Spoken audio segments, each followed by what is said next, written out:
It's a heat wave.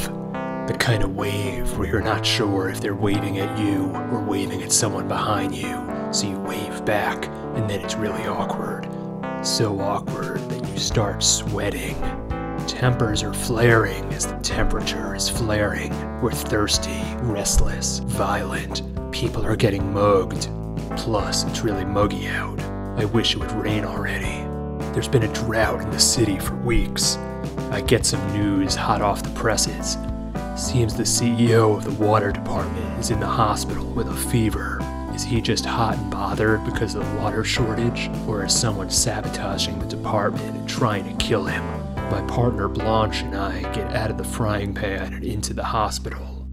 The CEO's got an air conditioner running full blast, a personal ice cream vending machine. He's living it up in here while everyone else boils outside. I ask him about the water crisis, tell him that it's quite a hot button issue. If there's anything fishy going on, we'll find out. He says good luck, no pressure. An associate stops by to offer his condolences. They tell Blanche and I that it's time for us to go. I can tell he's getting hot under the collar. We leave. It's a scorcher out there. The heat wave has escalated to a heat fist bump. We head to the water treatment plant. It's a ghost town, but the kind of ghost town where all the ghosts have moved away to the suburbs, so the town is empty. The pipes are all empty too. What are they up to in here? We climb down into the sewers. It's a maze. We would have brought breadcrumbs, but that would just make me thirsty. Eventually, Blanche spots a light at the end of the tunnel, but it's a dead end. If I had a nickel for every time I ended up in a hole in the ground. Well, okay then.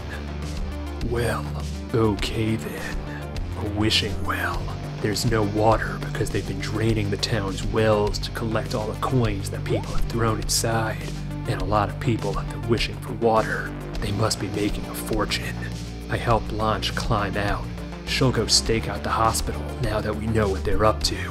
I'm going to investigate the other pipes down here. Some of the tunnels are pretty tight. It would be too close quarters for both of us. But I've come this far. In for a penny, in for a pound. I hear something coming. I turn on a dime and run. They're on to us.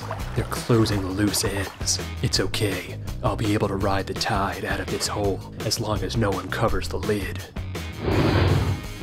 Oh well.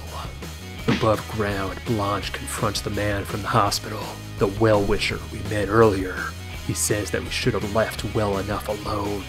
It's burning hot as they fight. The heat fist bump has turned into a heat punch. Meanwhile, I'm in hot water, running out of space. The well-wisher lifts up the bucket of coins. It sounds heavy. He says he's gonna make it rain, and then